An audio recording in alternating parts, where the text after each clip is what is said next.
Tell me your name, sir. Cornish.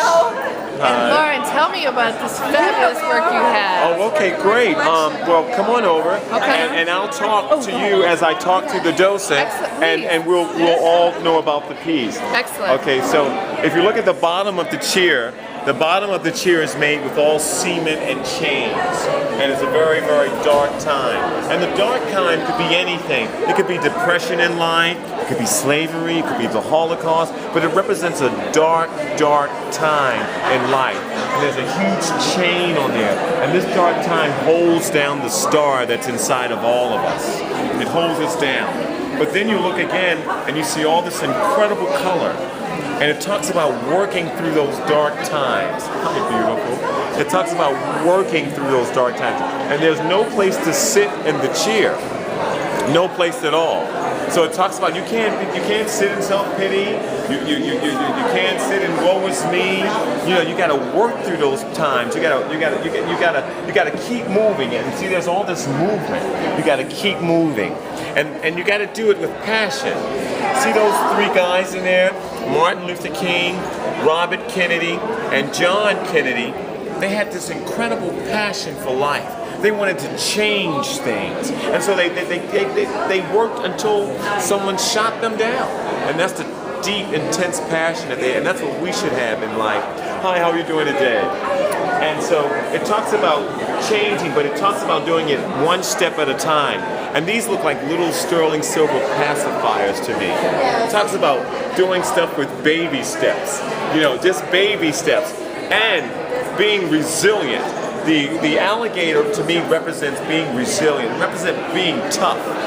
It's the only animal that hasn't changed since the beginning of time. It's the same way it was in prehistoric times that it is now. But what has happened is it has adapted to change. So we have to adapt to change. And eventually, you see the sterling silver hat over there? We'll throw our hats off like it's New Year's Eve. We'll celebrate. We'll celebrate. We'll keep our passion, the passion of John F. Kennedy, all the 50 cents piece, and in due time, we'll all get the silver spoon. In due time. What's the name of this piece? Yes, right. What's the name of this piece? The name of this piece is called Regal Rising. Regal Rising. Regal Rising. And what's the piece behind you? The piece behind me is called Ancestral Future. Ancestral Future. This is us, and we're looking at ourselves, but we're looking at ourselves as our past has made us. And so we're looking at our past and our present, and our future is where we're going. We can either fall off the cracks, or we can stay on that road and keep it moving to prosperity. Now, if we fall off the cracks, you got to get your ass up, and you got to get back on the road and keep it moving.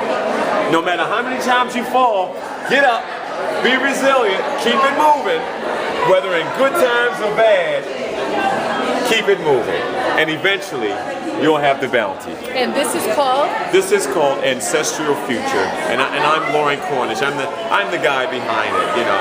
Now tell us about the coins on your clothing. I was curious about that myself. Well, I did.